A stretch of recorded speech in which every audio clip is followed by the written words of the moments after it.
પ્રશમરતિ આ ગ્રંથને સંજીવની તરીકે ઓળખાવવામાં આવ્યો છે. કેટલાક ગ્રંથો રસાયણ જેવા હોય છે. રસાયણ એટલે એવી ઔષધિ કે જે તમે લો તો તમારા શરીરને પુષ્ટ કરે, તમારા શરીરની કાંતિ વધારે, તમને અંદરથી બળ આપે, જોમ આપે. તો આવી જે ઓજવર્ધક ઔષધિઓ જે તમારી ઉંમરને અટકાવે, ઘસારાને મોડો પાડે, યૌવન ટકાવી રાખે, એ રસાયણ તરીકે ઓળખાય છે. તો અમુક ગ્રંથો રસાયણ જેવા હોય જે તમને ધર્મ માર્ગમાં ખૂબ પોષણ આપે, આગળ વધારે. તમે પાછા પડતા હો તો તમને ટકાવી લે, બળ આપે, તમને અંદરની એક હિંમત અને ઉત્સાહ વધારી આપે. તો રસાયણ જેવા ગ્રંથો. પણ પ્રશમરતિ એ રસાયણ નથી, એ સંજીવની છે. એક સ્ટેપ એનાથી પણ ઉપર. કેમ? તો જે રસાયણ, જે ઔષધિ જીવતાને જોમ આપે એ રસાયણ, પણ જે મરતાને જીવતી કરે તે સંજીવની. આ ઔષધ એવું છે કે જે મરતાને જીવતું કરે છે. આપણી ચેતના સાધના માર્ગમાં એટલી તો મૃતપ્રાય બની જાય છે, મરેલા. જીવતે જીવ આપણે મરી જઈએ છીએ. આપણને જોઈને કોઈ એમ ના કહી શકે કે આ ઉત્સાહથી ધબકતું એક ચૈતન્ય છે, મરવા પડેલું, મરી ગયેલું, ખાલી હલતું ચાલતું એક ચૈતન્ય. આ જે પ્રશમરતિ છે એ આવી ચેતનાને પણ જેને આમ છાંટના છાંટી અને જીવતી કરે છે. માટે પ્રશમરતિને જ્ઞાની ભગવંતોએ સંજીવની ઔષધિ ગણી છે. અને આ સંજીવની એનો આપણે રોજે થોડો થોડો આસ્વાદ કરીએ છીએ. પ્રશ્ન પૂછ્યો સૌથી પહેલા તો ઉમાસ્વાતી ભગવંતને કે આ ગ્રંથ એ બનાવવાની બુદ્ધિ તમારામાં કેવી રીતે આવી? આ ગ્રંથ બનાવવાનું તમને મન કેમ થયું? તમારો આશય શું છે આ ગ્રંથ બનાવવા પાછળ? આવો મોટો ગ્રંથ પ્રશમરતિ એ રચી નાખવો એ જેવા તેવાનું કામ નથી. તો હિંમત ક્યાંથી તમારામાં? એમને આ બધા પ્રશ્નોનો જવાબ, સવાલ ઘણા બધા, જવાબ એક જ આપ્યો. જીના પ્રવચનનો રાગ, ભગવાનના શાસનની પ્રીતિ, એ જ મને હિંમત પણ આપે છે, એ જ મને બુદ્ધિ પણ આપે છે, એ જ મને પ્રેરણા આપે છે કે તું આવો ગ્રંથ રચ, અને એ જ મને સહાય પૂરી પાડે છે. ક્ષયોપશમ મારો નથી. ક્ષયોપશમ એ જીન વચન પ્રત્યેના રાગે લઈ આપ્યો છે. ઉપાધ્યાયજી ભગવંત યશો વિજયજી એમને 350 ગાથાના સ્તવનમાં લખ્યું, તુજ વચન રાગ સુખ સાગરે હું ગણું, સકલ સુર મનુજ સુખ એક બિંદુ. સમગ્ર દેવલોક અને સમગ્ર મનુષ્યલોક એના તમામ સુખો એનો સરવાળો કરો, ગુણાકાર કરો, જે કરવું હોય કરો.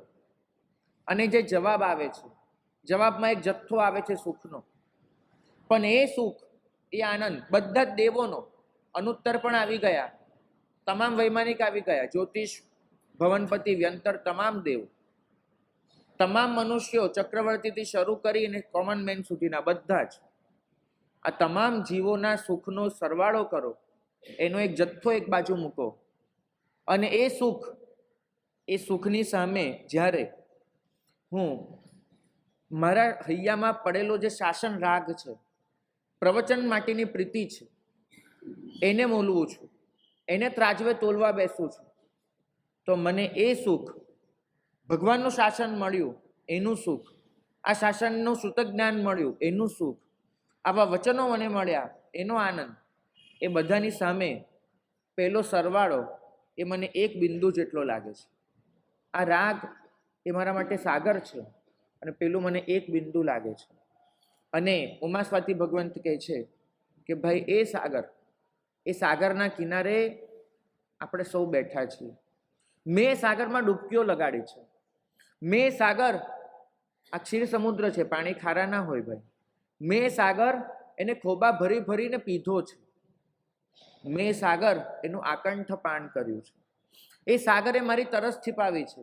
એ સાગરે મને શુદ્ધિ આપી છે. એ સાગર મને મારા તમામ તાપોને સમાવી દીધા છે. એ સાગરે મને પવિત્ર અને શીતલ બનાવ્યો છે.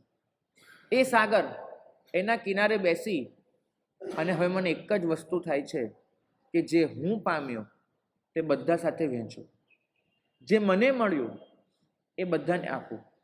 બસ, બીજું કાંઈ જ મને ગમતું નથી. આ ગ્રંથ રચવા પાછળ ન તો મારી કોઈ કીર્તિની કામના છે. આ ગ્રંથ રચવા પાછળ હું કેટલો જ્ઞાની છું, મને કેટલા ભાવો આવડ્યા છે, આવું કોઈ દેખાડવાની મારી લેશ પણ મરજી નથી. માત્ર એટલું જ છે કે જે મેં પીધું એ બધાને વહેંચું. આ પ્રવૃત્તિને તમે ઓળખી શકો, ગમતાનો કરીએ ગુલાલ. સાઈ મકરંદના શબ્દો છે કે ગમતું હોય તો ગુંજે ન ભરીએ, ગમતાનો કરીએ ગુલાલ. તમને કાંઈ ગમી ગયું તો ઉપાડીને ખિસ્સામાં નહીં મૂકી દો, એ બધાને આમ છૂટે હાથે વહેંચો, ઉડાડો ગુલાલની જેમ. તમને ગમી ગયું આ શાસન, આ વચનો, તો ખાલી એકલ સુરા થઈને બેસી ન જાઓ કે હું તો મારા ખૂણામાં બેસીને સ્વાધ્યાય કરીશ ભાઈ શાંતિથી, હું પામી લઈશ. નહીં ભાઈ, તમને જે મળ્યું છૂટા હાથે બધાને આપો, વહેંચો. તો બસ એ ગુલાલ ઉછાળવા નીકળ્યો છું. મને ખબર છે કે મારી કઈ શક્તિ, મને ખબર છે મારી કઈ મતિ. બિલકુલ. તમે મને શું ખ્યાલ આપતા હતા, મને પોતાને જ ખબર છે. જે માણસ એવો દાવો કરતો હોય કે હું કાંઈક છું, તમે દાવાને ચેલેન્જ આપો, તમે દાવાને ખોટો પાડો. જે માણસ પહેલેથી સ્વીકારતા હોય કે હું કાંઈ જ નથી ભાઈ, તો તમે એ દાવાને શું ચેલેન્જ આપવાના છો? તમે એની સામે શું પડકાર આપવાના? હું પહેલેથી જ કહું છું કે મારામાં કાંઈ છે જ નહીં. તો પછી આટલા મોટા મંડાણ છે ને, આટલું બધું કરવા શેના નીકળ્યા તમે? જવાબ સાંભળજો, આ મહાપુરુષનો જવાબ છે. અહંભાવ અને કર્તૃત્વ બંનેનો છેદ ઉડાડી નાખ્યો છે. કર્યાનું અભિમાન નથી અને કર્યાનું ભાન પણ નથી. આપણે તો બંનેમાંથી છૂટતા નથી. કર્યાનું ભાન પણ અખંડ હોય, હું કરું છું, અને હું જ કરું છું એ અભિમાન પણ હોય. હું કરું છું એ કર્તૃત્વ ભાન થયું, હું જ કરી શકું છું એ અભિમાન થયું. મહાપુરુષ બંનેથી મુક્ત છે. ન તો ભાન છે એમને પોતાનું કરતાપણાનું, ન અભિમાન છે કે હું જ આ કરી શકું છું. બંનેનો છેદ ઉડી જાય અને માણસ એકદમ હળવો, એક નીત્રો સેવક બનીને ઊભો રહે. એ પછી જ આ જવાબ આપી શકાય છે કે આ ધાન્યના કણિયા જે મેં વીણ્યા, આ પ્રભુ વચન રૂપી જે ધાન્યના કણિયા મને મળ્યા વીણીને, એના પ્રત્યે એટલી તો ભક્તિ છે. એ ભક્તિ એ મને એ જ વસ્તુને ઘૂંટવા માટે મજબૂર કરે છે અને મજબૂત પણ કરે છે. સંસાર, એમાં ઘણી જગ્યાએ તમે મજબૂત બનતા હો છો. સંસાર, એમાં ઘણી જગ્યાએ તમે મજબૂર બનતા હો છો. મજબૂતી તમારી તાકાત છે, મજબૂરી તમારી લાચારી છે. અહીંયા ભગવાન ફરમાવે છે કે પ્રીતિ એટલી બધી છે કે મજબૂર છું એ ગાવા માટે. ભક્તિ એટલી મોટી છે કે એ જ ભક્તિએ મને મજબૂત બનાવ્યો છે. પ્રીતિ મને મજબૂર કરે છે કે આ ગ્રંથ રચી કાઢ. ભક્તિ એ મને મજબૂતી આપે છે કે હું રચી શકું. બંને વસ્તુ એમને આ શાસન પાસેથી મળી છે. જ્ઞાન યોગે ધરી તૃપ્તિ ન વિલાજીએ, ગાજીએ એક તુજ વચન રાગે. જૈન શાસનના ઘણા યોગ, અને દરેક માર્ગે કલ્યાણ. તમે જ્ઞાનની સાધના કરો, તમે ક્રિયામાં પરોવાઈ જાઓ. તમે વૈયાવચમાં ઉતરો, તમે તપની હારમાળા સર્જી દો. તમે સુપાત્ર દાન કરો, તમે પ્રભુ ભક્તિ કરો. જૈન શાસનનો એક યોગ એવો નથી કે જે યોગે તમારું અને મારું કલ્યાણ ન હોય. દરેક ક્રિયા જો આપણને ગુણ સંપદા પ્રાપ્ત કરાવી આપે છે, દરેક ક્રિયા જો આપણા દોષ ઓછા કરી આપે છે, દરેક ક્રિયા જો આપણને મોક્ષ માર્ગમાં આગળ વધારી આપે છે, તો એ દરેક ક્રિયા આખરે યોગ બનીને ઊભી રહે છે. યોગ તો બધા જ, પણ જમાનો બદલાઈ ગયો. આ જમાનામાં શ્રેષ્ઠ યોગ કયો? જે જમાનામાં આપણે જીવી રહ્યા છીએ એ જમાનાનો શ્રેષ્ઠ યોગ કયો?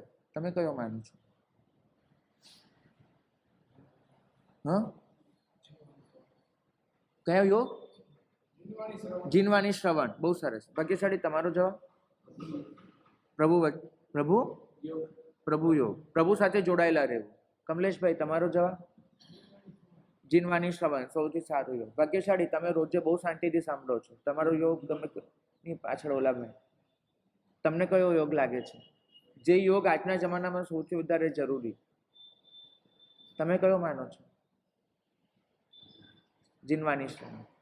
ભાગ્યશાળી, જીનવાની શ્રવણ એ યોગ છે, એ ક્રિયા છે, પ્રક્રિયા છે. વાસ્તવમાં જીનવાની શ્રવણ આવે છે જ્ઞાન યોગ અંતર્ગત.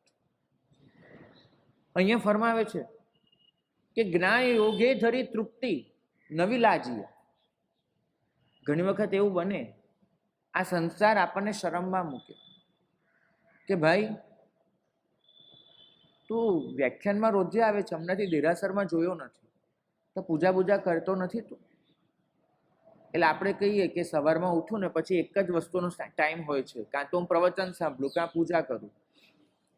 એટલે ભાઈ કે ભાઈ ભગવાનનો સ્પર્શ, પૂજા, એનાથી વંચિત રહેવાનું. 5 મિનિટ વ્યાખ્યાનમાં મોડા જવાનું, એમાં શું છે? વંચિત કેમ રહેવાય?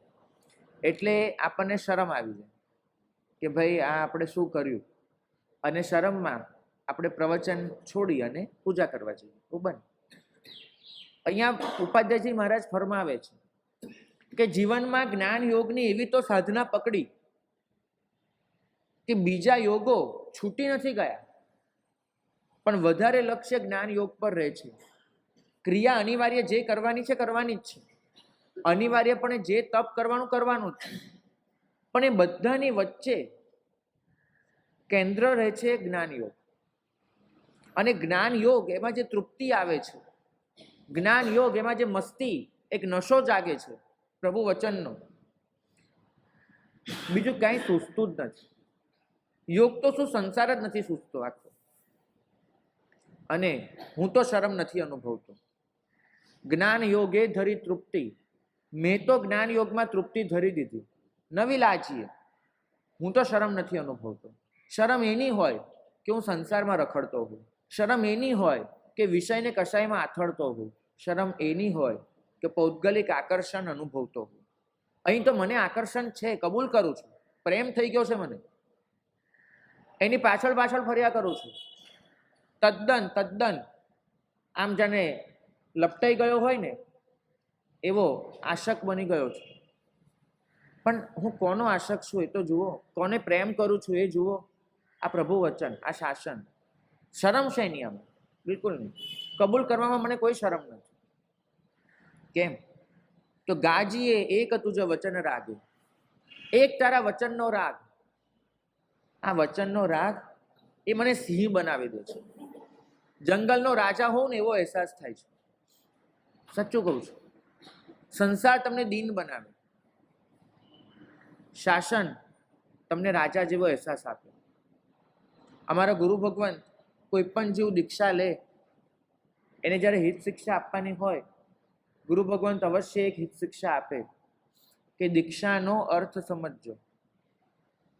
દીનો અર્થ થાય છે દીનતા, અને ક્ષનો અર્થ થાય છે ક્ષય કરે તે. તમારી દીનતાનો ક્ષય કરે એ છે દીક્ષા. સંસારમાં હો 1000 જણ આગળ હાથ લંબાઈને ઊભા રહેવાનું. અરે ભાઈ આટલું કરી દો ને, અરે ભાઈ આટલું મારું માનો ને, અરે બેન મારી સાથે ચાલો ને. બધે જ દીનતા. આમ થયું તો શું થશે, આમ ન થયું તો શું થશે, બધી જ પ્રકારની દીનતા. આ તમામ દીનતા એનો છેદ ઉડી જાય, એ છે દીક્ષા. આ શાસન તમને રાજાની ફિલિંગ આપે છે, તમને અંદરથી સિંહ જેવા પરાક્રમી બનાવે છે. ગાજીએ એક તુજ વચન રાગે, એક તારા વચનનો રાગ, એનાથી હું ગર્જના કરું છું. આખું જંગલ મારી ગર્જનાથી ધ્રુજે છે. શેનું જંગલ ભાઈ? શેનું જંગલ? આ મોહમાયા ઝાડનું જંગલ, આ વિષય વાસનાનું જંગલ, આપણી અંદર પડેલી પશુતાનું જંગલ. આ જંગલ આખું ગાજી ઉઠે છે મારા અવાજથી. શક્તિ ઉલ્લાસ અધિકો હુશે તુજ થકી. મારો વીર્યોલ્લાસ, વીર્ય તો મારી અંદર પડ્યું, પણ એ વીર્ય ઉલ્લસિત થાય તો કેવી રીતે? તો શક્તિ ઉલ્લાસ અધિકો હુશે તુજ થકી. મને વિશ્વાસ છે કે મારો વીર્યોલ્લાસ તારા થકી છે. મને ખબર છે કે મારી શક્તિ એ તારા થકી છે. ભાગ્યશાળી જ્ઞાન મહાન નથી બનાવતું. ભણીને આજ સુધી કોઈ મોટું બન્યું નથી. ભણીને આજ સુધી કોઈ વિદ્વાન થયું નથી. ભણીને આજ સુધી કોઈ મહાન બને એવું ભૂતકાળમાં ક્યારેય થયું નથી. જ્ઞાનથી જે પરિણતિ બને છે, આ પરિણતિ તમને વિદ્વાન બનાવે છે. આ પરિણતિ તમને મહાન બનાવે છે. જ્ઞાનથી મહાન થવાતું હોત ને ભાઈ, તો દુનિયાના સૌથી મહાન વિદ્વાન આજના કોમ્પ્યુટરો હોત. કારણ કે એટલું બધું જ્ઞાન અંદર ભરેલું છે લોકોમાં. પરિણતિ કોમ્પ્યુટરમાં ક્યાં છે? પ્રતીતિ અને પ્રજ્ઞા બેને કોઈ સંબંધ નથી. પ્રજ્ઞા બુદ્ધિ છે, પ્રતીતિ અનુભવ છે. આપણે બધા જ બુદ્ધિના સ્તરે રમ્યા કરીએ છીએ. કોની પ્રજ્ઞા કેટલી છે એ આપણો પ્રશ્ન છે. કોની પરિણતિ કેટલી છે એ જ્ઞાનીઓનો પ્રશ્ન છે. આપણે બધા પ્રજ્ઞાના આશિક છીએ. મારા સાહેબને કેટલું આવડે છે એ તમારું કથન હોય છે.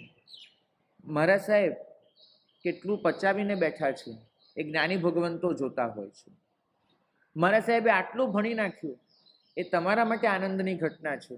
મારા સાહેબે આટલું જ્ઞાન જીવી નાખ્યું એ જ્ઞાનીઓ માટે આનંદની ઘટના છે. આપણું જ્ઞાન ભણેલું, બુદ્ધિમાં ભરેલું એ મૃત જ્ઞાન છે, મરેલું. પણ એ જ જ્ઞાન જ્યારે સંયમમાં પરિણમે, એ જ જ્ઞાન જ્યારે આચરણમાં આવે ત્યારે જીવતું થાય છે. આ શાસન જીવતા જ્ઞાનની આરતી ઉતારે છે. મરેલા જ્ઞાન પર અહીંયા કોઈ ફૂલ વરસાવતું નથી. અહીંયા આરતી ઉતરે છે તો જીવતા જ્ઞાનની. આપણે બધા ભલે મરેલા જ્ઞાનના પૂજારી હોઈએ, મરેલું જ્ઞાન ઇન ધ સેન્સ માહિતીના.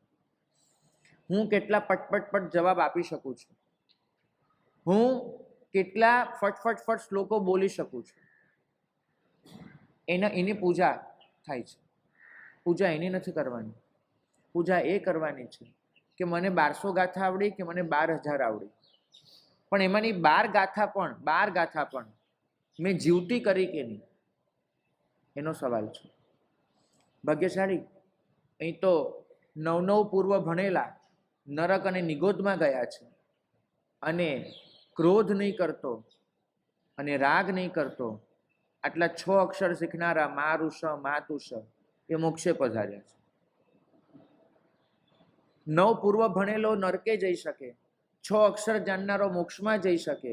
અને ઉમાસ્વાતી ભગવાન તો એમ ફરમાવે કે 6 અક્ષર બહુ વધારે પડતું કીધું તમે, આટલું પણ ન આવડે કદાચ તો પણ ચાલશે. એક નિર્વાણ શબ્દ, નિર્વાણ આ શબ્દ એના પર વિચાર કરીને શ્રૂયંતે ચાનંતાહ સામાયિક માત્ર પદ સિદ્ધાહ. નિર્વાણ શબ્દ, નિર્વાણ પદમપ્યેકમ ભાવ્યત્યન મુહુર્મુહુ તદૈવ જ્ઞાનમ ઉત્કૃષ્ટમ નિર્બંધો નાસ્તિ ભૂયસા. એક નિર્વાણ શબ્દ એના પર ચિંતન કરીને ઘણા લોકો એટલું બધું પામી લીધું છે કે જે શાસ્ત્રો ભણી નથી પામી શકાતું.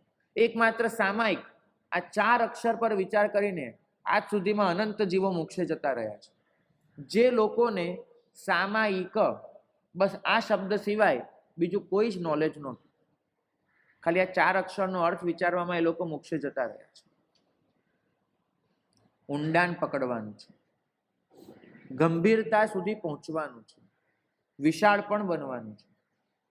ભાગ્યશાળી ચિંતન મનન એના પર બધું જ ઊભું છે. અહીં તો વ્યાખ્યાન સાંભળીને જઈએ અને આવતીકાલે પાછા આવીએ. આજે અહીંથી નીકળ્યા, કાલે પાછા આવ્યા. વચલા જે 23 કલાક હતા એમાં કદાચ 1 સેકન્ડ પણ આપણે ચિંતન કરવા તૈયાર નથી હોતા, બિલકુલ નથી હોતું. શું મતલબ છે? જીનવાણી શ્રવણ કરો, હું તો કહું છું મહિને 1 વખત કરો.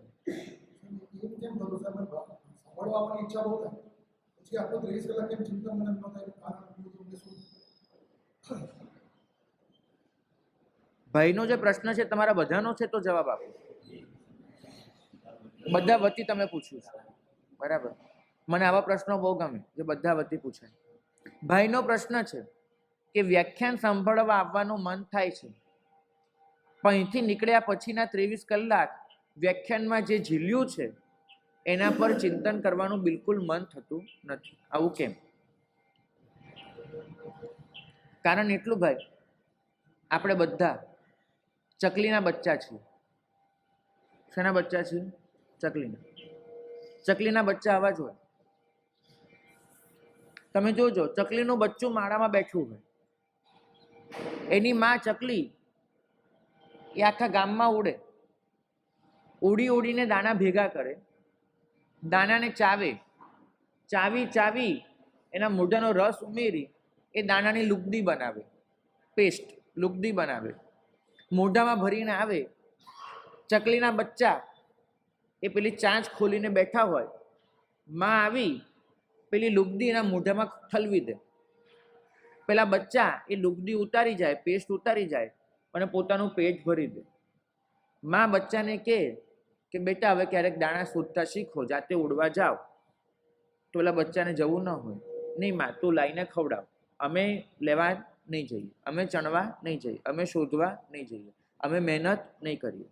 તું માં છો, તારી ફરજ છે કે તારે અમને લાવીને ખવડાવવાનું. અમે બચ્ચા છીએ, અમારી શું હોય, અમે ચાંચ ખુલ્લી રાખીશું, તમે આવીને મૂકી દેજો. માને બચ્ચા આવી રીતે જવાબ આપે. પછી માં શું કરે? બચ્ચાને શીખવાડવું તો પડશે, ક્યારેક એને શોધતા હાથે.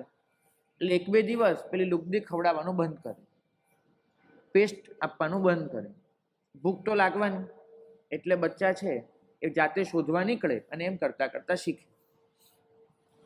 થયું એવું ભાઈ કે 16 વર્ષની ઉંમરે પહેલી વાર તમે વ્યાખ્યાન સાંભળવા આવ્યા હતા, ત્યારે તમે ચકલીનું બચ્ચું હતા અને આ પાઠ પર એક ચકલી બેઠી હતી.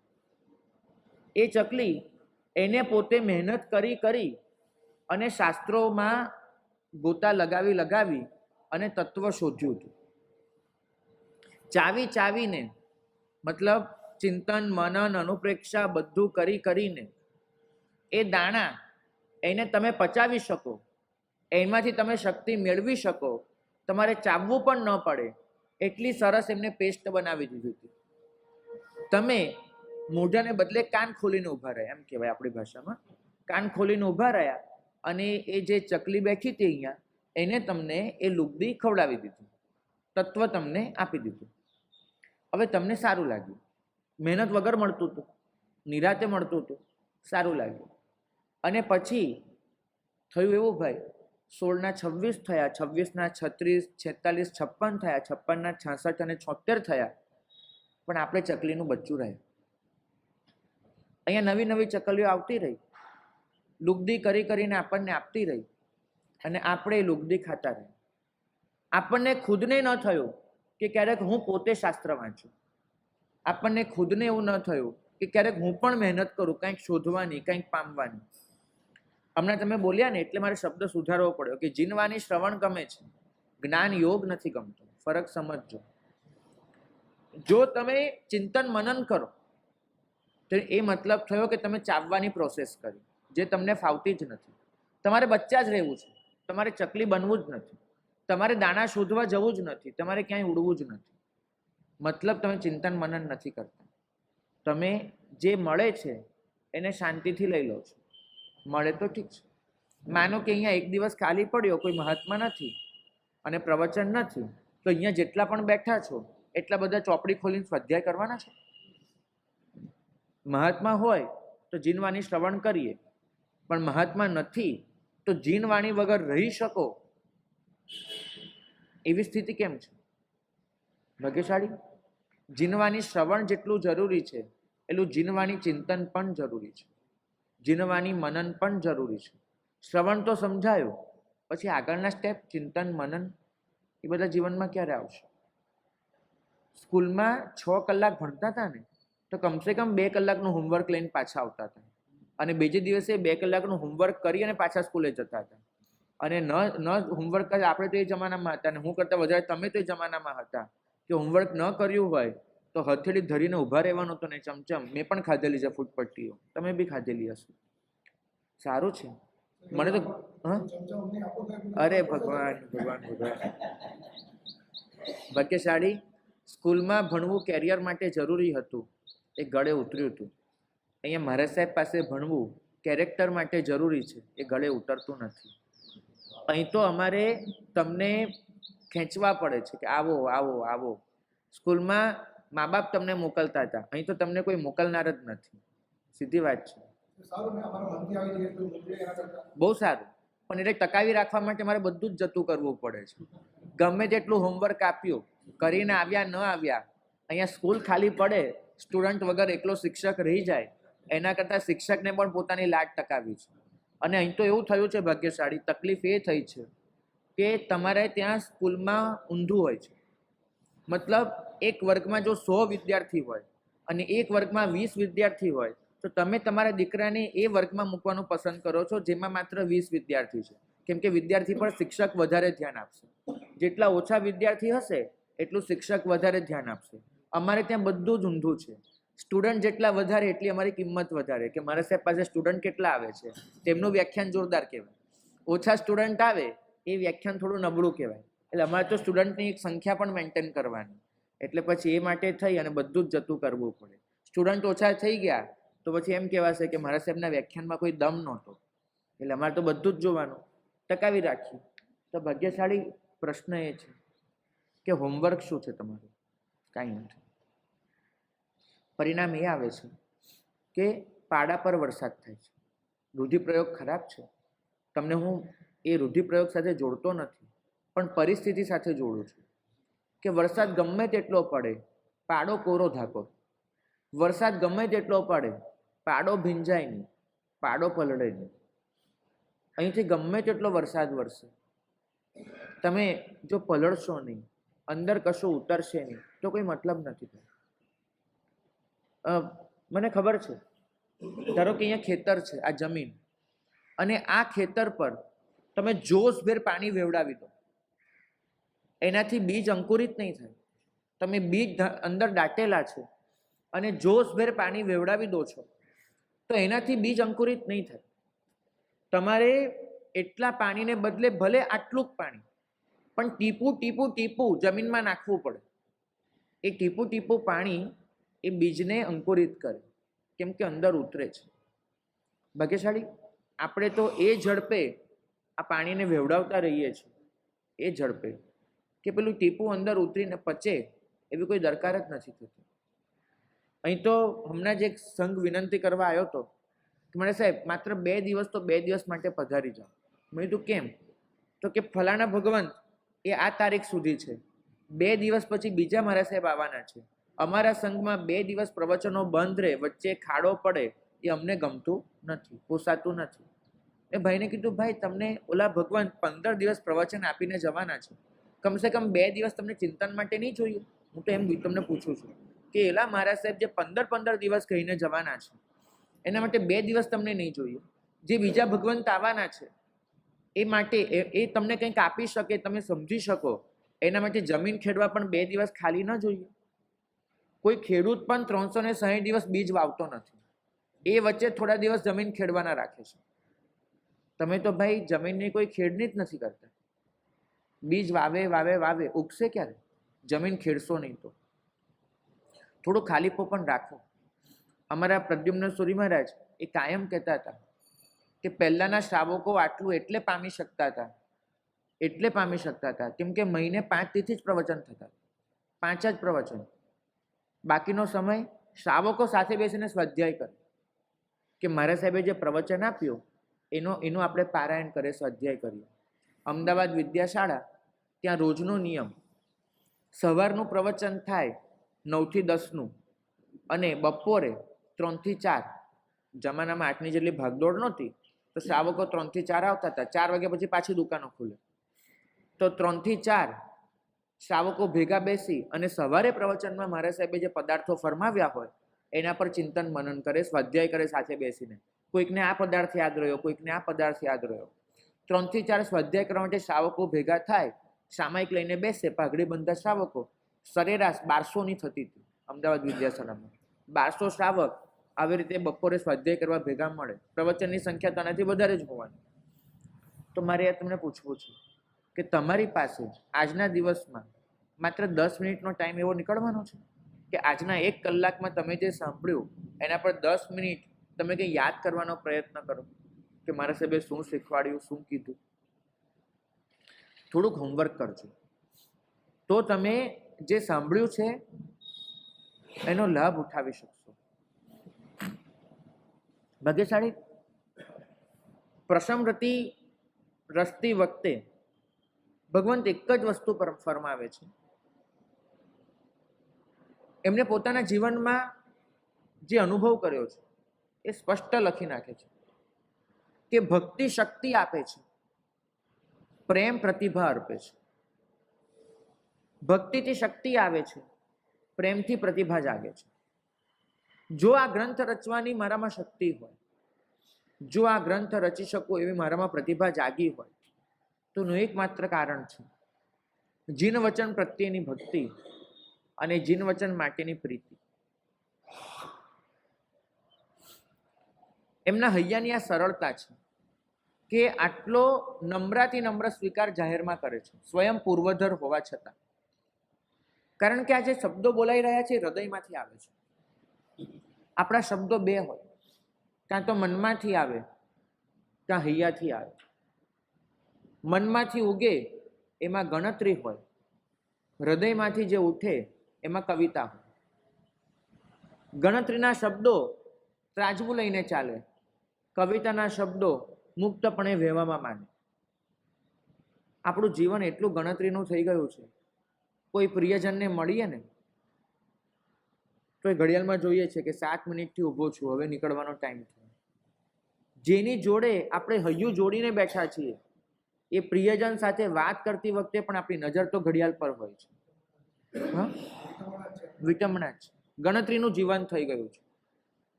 જીવનની જે મુખ્ય 3 ક્રિયાઓ છે એ ગણતરી વગર ચાલે છે, પણ આપણને ક્યારેય દેખાતું નથી કે જીવીએ છીએ જેના લીધે એ બધું જ ગણતરી વગરનું છે. તમને ખબર છે ભાઈ, આંખ પલકારો મારવાનું છોડી દે તો માણસ જીવતો બંધ થઈ જાય.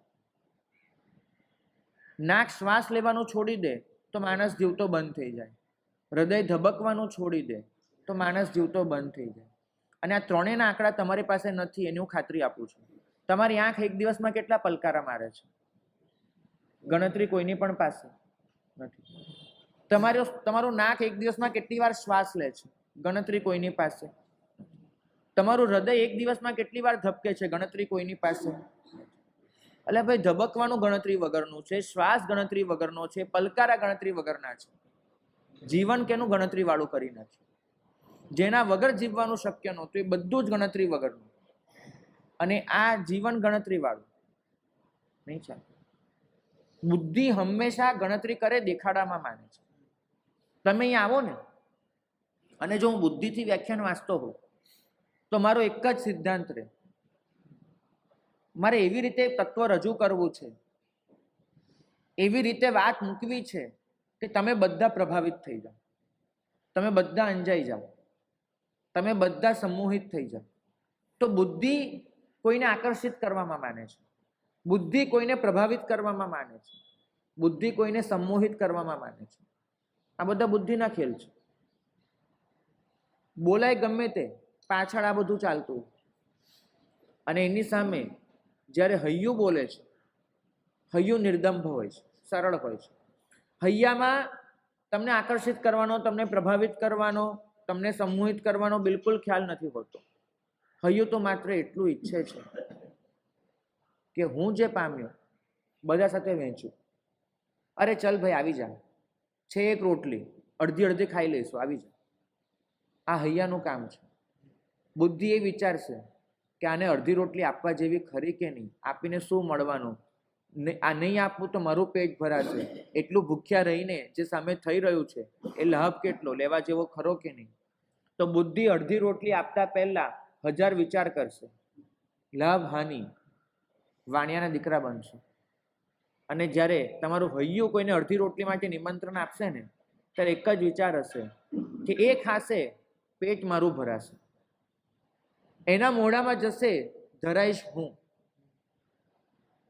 હૃદય પ્રેમ વહેંચવામાં માને છે, બુદ્ધિ એ હંમેશા લેખાજોખા કરવામાં માને છે. બુદ્ધિ પાસે રજિસ્ટર હોય છે, હૃદય પાસે કોરા કાગળ હોય છે કે ભાઈ તારે જે લખવું એ લખી નાખ, નીચે સહી કરી આપવા તૈયાર છું. બુદ્ધિ કોરો કાગળ નહીં ધરે. બુદ્ધિ કયા કાગળ પર સહી કરાવી એ વિચારશે. હૃદય કોરો કાગળ ધરી દેશે કે ભાઈ તારા વગર મારું જીવન જ કોરું હતું, હવે તારે જે લખવું એ લખ, નીચે સહી કરી દઈશ. તો આ ઉમાસ્વાતી ભગવાન પોતાના હૃદયથી ચાલી રહ્યા છે. માટે જ એમનો ઉપદેશ તમે જોજો આગળ કેટલો સરળ છે, કેટલો સરસ છે, કેટલો સુબોધ છે. એક છેલ્લી વાત કરી દઉં. બુદ્ધિ એ પ્રભાવિત કરવામાં માને, હૈયું પોતાના કરવામાં માને. માણસ પ્રભાવિત થઈને જવો જોઈએ, આ બુદ્ધિ વિચારે. માણસ પોતાનો બની જવો જોઈએ, એ હૈયું વિચારે. ઉમાસ્વાતી ભગવાન આપને પોતાના બનાવવા માંગે છે, પ્રભાવિત કરવા નથી માંગતા. એમની વાણી કદાચ એવું બને કે એમાં આપણને આકર્ષણ ન દેખાય, કારણ કે આપણને આકર્ષી લેવા શબ્દો કદાચ ન પણ હોય, આપણને પ્રભાવિત કરે એવી રજૂઆત કદાચ ન પણ હોય. આપણને એમ થઈ જાય કે બસ બહુ થઈ ગયું, એવું કદાચ ન પણ બને આમ. પણ આમાં જે સરળતા છે, જે સુભગતા છે, જે સુબોધતા છે, જે સરસતા છે, 4 શબ્દ છે સંસ્કૃતમાં: સરળ, સુબોધ, સરળ, સરસ, સહજ. આ જે બધું છે આમાં, એ આપણને પોતાના બનાવી દે છે. કેમ કે આની અંદર સચ્ચાઈનો રણકો છે, અનુભૂતિનો ધ્વનિ છે. કોરા કોરા શબ્દો બહાર નથી આવ્યા, જે ઘૂંટાયું છે એ ઘૂંટ બહાર આવી છે. એ એટલું જ કહે છે કે આ દુનિયામાં એક રાગી માણસ ફરતો હોય, જેને ખૂબ રાગ છે. તમે જોજો, જેને ખાવાનું બહુ ગમતું હોય, બહુ જ ગમતું હોય. મેં જોયું હતું એક જગ્યાએ, મારા જીવનની બનેલી ઘટના કહું છું. મેં ભાઈને કહ્યું કે અમારે એ પેલા તીર્થમાં જવાનું થયું હતું. એ તીર્થમાં બહુ જ આનંદ આવ્યો, એટલા સરસ પ્રતિમાજી, એટલું સરસ દેરાસર, એ બધું. પેલા ભાઈ મને કે પણ મારે સાહેબ એ તીર્થનો જે દરવાજો છે એની બરાબર સામે જે ધર્મશાળા છે ને, એ ભોજનશાળામાં જેવી રસોઈ બને એવી રસોઈ બીજે ક્યાંય નથી બનતી. એટલે મેં કીધું ભાઈ હું તને ભગવાનની વાત કરું, તું રસોઈની કાં માંડે અહીંયા? પણ એવું બને, મને જેમાં રસ હોય એ વસ્તુ એ જાણે અજાણે મારા મોઢામાંથી નીકળી જવાની. જેનો રાગ એ વાત હોઠે આવી જવાની. હૈયે તેવું ઓઠે, આપણા વડીલો કહેતા હતા. હૈયામાં જેનો રાગ ઘૂંટાયો એ વસ્તુ હોઠ પર આવવાની. ઉમાસ્વાતી ભગવંત કહે છે કે ગુરુ ભગવંતના ચરણે એવો તો વૈરાગ્ય પામ્યો છું, ગુરુ ભગવંતના ચરણે એવો તો ઠર્યો છું, એવો તો પ્રશમ પામ્યો છું. તો એ વાત મારી જબાન પર કેમ ન આવે? જો રાગ ઘૂંટે અને રાગ નીકળતો હોય તો વૈરાગ્યનો ઘૂંટડો ભર્યા પછી વૈરાગ્ય કેમ ન નીકળે? મને ખબર છે આપણે બધાએ મૂલ્યાંકનના માપદંડો બહુ જુદા કરી નાખ્યા છે, બહુ જ જુદા. મારા સાહેબનું મૂલ્યાંકન કઈ રીતે થાય હું તમને સમજાવું. આજના જમાના પ્રમાણે નંબર 1, મારા સાહેબના ચેલા કેટલા છે, શિષ્યો કેટલા છે, પરિવાર કેટલો છે એમનો, 1. બીજો માપદંડ, મારા સાહેબના ભક્તો કેટલા છે, આ એક મામલો. 3, મારા સાહેબની નિષ્ઠામાં અનુષ્ઠાનો કેટલા થાય છે. નંબર 4, મારા સાહેબને વંદન કરવા માટે અવર જવર કેટલા લોકો કરે છે, ઉપાશ્રય કેટલો ઉભરાય છે. નંબર 5, મારા સાહેબ એમની પાસે પૈસા કેટલા ખર્ચાય છે. નંબર 6, કે મારા સાહેબ કેટલા બિઝી રહે છે, વગેરે વગેરે. મારા સાહેબ મંત્રતંત્રના કેટલા જાણકાર છે. બધા જ ભૌતિક માપદંડો એ આપણે મારા સાહેબને લાગુ પાડી દીધા છે. અહીંયા ઉમાસ્વાતી ભગવાન પોતાનો એક માપદંડ રજૂ કરે છે, એક જ માપદંડ. એ કહે છે હું રંકમાં રંક છું. કેમ? કેમ કે જે મહાપુરુષો મારી પહેલા થઈ ગયા એમના વિશે હું જ્યારે વિચાર કરું છું ત્યારે મને સમજાય છે કે એ લોકો જે પામીને બેઠા હતા એ પામવાથી હું જોજનો દૂર છું. આ મારી રંકતા છે. પણ આ રંકતા પણ મને આ રચના કરતા અટકાવશે નહીં જ અટકાવે. કેમ? કેમ કે મૂલ્યાંકનના માપદંડ જુદી વસ્તુ છે, શ્રદ્ધાના માપદંડ બહુ જુદી વસ્તુ છે. મને શ્રદ્ધા છે આ શાસન પર કે આ શાસન જ મને આગળનો પથ દેખાડ્યા કરશે. એમને કીધું કે આ એવું શાસન છે જે પથદર્શક છે, આ એવું શાસન છે જે પથ પ્રકાશક છે. રસ્તો પણ એ જ દેખાડે છે, રસ્તા પર પ્રકાશ પણ એ જ પાથરે છે. ભગવંતે કહ્યું કે આ સમગ્ર ગ્રંથમાં હું નવું કશું જ નથી કહેવાનું, કશું જ નહીં. એક પણ વાત નવી નથી કહેવાની. કેમ? તો કે જે આચાર્ય નવી વાત રજૂ કરે એ આચાર્ય એને આ શાસન આચાર્ય તરીકે સ્વીકારતું નથી, એના શાસન બહાર મૂકી દે છે. આચાર્યે એ જ કહેવાનું છે કે જે તીર્થંકરો કહી ગયા છે. આચાર્યએ એ જ કહેવાનું છે જે પૂર્વ સૂર્યો કહી ગયા છે. જો આચાર્ય નવું કશું કહેવા જશે તો એ શાસનની બહારનું હશે. હું એ જ કહેવાનો છું કે જે મારી પહેલાના તીર્થંકર ભગવંતો, ગણધર ભગવંતો, સ્થવિર ભગવંતો, આચાર્ય ભગવંતો કહી ગયા છે. તો પછી કહો છો શું કામ? જો એ લોકો કહી જ ગયા છે તો તમે શું કામ કહેવા બેઠા છો? જવાબ આપે છે કે તત્વ હંમેશા એનું એ હોય છે, અભિવ્યક્તિ દેશકાળ પ્રમાણે નવી થતી હોય છે. તત્વ જૂનું, અભિવ્યક્તિ નવી. રહસ્ય એનું એ કહેવાની શૈલી જુદી, વાત એની એ કહેવાની રીત જુદી, લક્ષ્ય એનું એ પહોંચવાનો માર્ગ જુદો. 2500 વર્ષ પહેલા પણ લક્ષ્ય તરીકે મોક્ષ જ હતું, 2500 વર્ષ પછી પણ લક્ષ્ય તરીકે મોક્ષ જ છે. અને 18,500 વર્ષ પછી દુપ્પસર સૂરી મહારાજના વખતમાં લક્ષ્ય તો મોક્ષ જ હશે. માર્ગ બધી વખતે બદલાય, કેમ કે માર્ગ દેશ કાળ સાપેક્ષ, માર્ગ જીવદળ સાપેક્ષ, માર્ગ ભૂમિકા પ્રમાણે. લક્ષ્ય નથી બદલાતું, માર્ગ બદલાય છે. વૈરાગ્ય અને પ્રશમ આની વાતો હજારો વખત થઈ ચૂકી છે, પણ આજના જમાના પ્રમાણે એને નવેસરથી કરવાની જરૂર છે.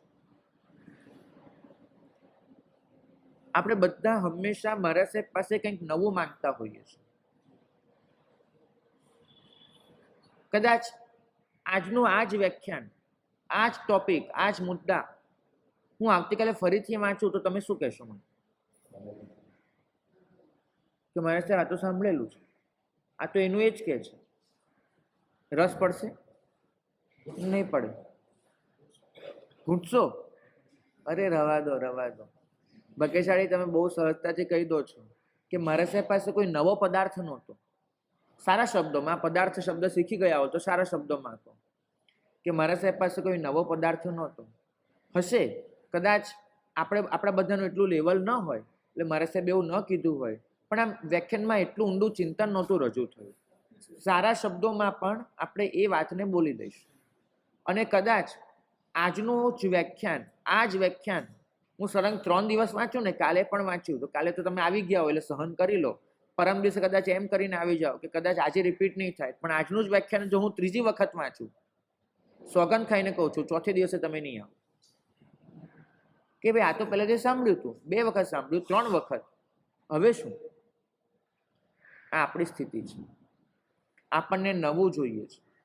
સંસારમાં આ સિદ્ધાંત ચાલે જ છે. એકની એક વસ્તુ એનાથી આપણે બહુ ઝડપથી ટેવાઈ જઈએ, એમાંથી રસ ઉડી જાય છે. રસદાયક પદાર્થ રહી જાય અને રસ ઉડી જાય એના જેવી કમનસીબી કઈ? જે વાત આપણા માટે બહુ રસપ્રદ હતી એ રસપ્રદમાંથી પ્રદ નીકળી ગયો ને રસ એક બાજુ અને વસ્તુ રહી ગઈ, એનાથી મોટી કમનસીબી કઈ? પણ વ્યવહારનો સિદ્ધાંત આપણે ધર્મમાં લાગુ પાડ્યો. ધર્મમાં પણ આપણને નીત નવું જોઈએ છે. મારે સાહેબ આવે, નવું શાસ્ત્ર લે, નવા પદાર્થો લે, નવા વ્યાખ્યાન. જૂનું એ ઘૂંટવાનું એક બાજુ રહી ગયું, નવું ચાલુ થયું. ઉમાસ્વાતી ભગવંત કહે છે કે ભાઈ મારી પાસે નવા તત્વની અપેક્ષા રાખીને બેઠા હો તો માફ કરજો, મારી પાસે નથી. પણ મારી પાસે એ વસ્તુ જરૂર છે કે જે હજારો ભગવંતો કહી ગયા છે, અને એ બધાને આધારે હું તમારી આગળ કંઈક રજૂ કરી રહ્યો છું. પણ એમને આપણી પાસે એક જ અપેક્ષા છે, એ કહે છે તો જ તમે મારી વાત સાંભળજો, તો જ તમે આ ગ્રંથનો સ્વાધ્યાય કરવા માટે પધારજો, કે તમને આત્મજ્ઞાનની ઉપલબ્ધિની ઝંખના છે. જો તમારે આત્માને પામવો નથી, જો તમારે આત્મજ્ઞાનની ઉપલબ્ધિ એની કોઈ ઝંખના નથી, તો પછી ખાલી અહીંયા 1 કલાક આપવાનો કોઈ અર્થ નથી. એને ભલે શાંતિથી દુકાને પહોંચી જાઓ ને બેસી જાઓ, 1 કલાકમાં કશુંક તો કમાઈ જશે અહીંયા બેસવાને બદલે. પણ જો તમને આત્મજ્ઞાનની ઉપલબ્ધિની ઝંખના છે, લાલસા છે, તો પ્રશમરતિ તમારા માટે બહુ જ ઉપયોગી છે. હું તો મને જે પ્રિય લાગે છે એ છૂટે હાથે વહેંચવા બેઠો છું. જ્ઞાની ભગવંતોની ઉચ્ચ સ્થિતિ એ મને આકર્ષી રહી છે ત્યાં સુધી પહોંચવા માટે. અને એ પહોંચવા માટે મેં જે પરિશ્રમ કર્યો, એ પરિશ્રમના આધારે મને જે મળ્યું એ તમારી સાથે વહેંચી રહ્યો છું. જો આત્મજ્ઞાનની ઉપલબ્ધિની ઝંખના હોય તો ચોક્કસ પધારજો, અગ્ર અધિકાર વર્તજો.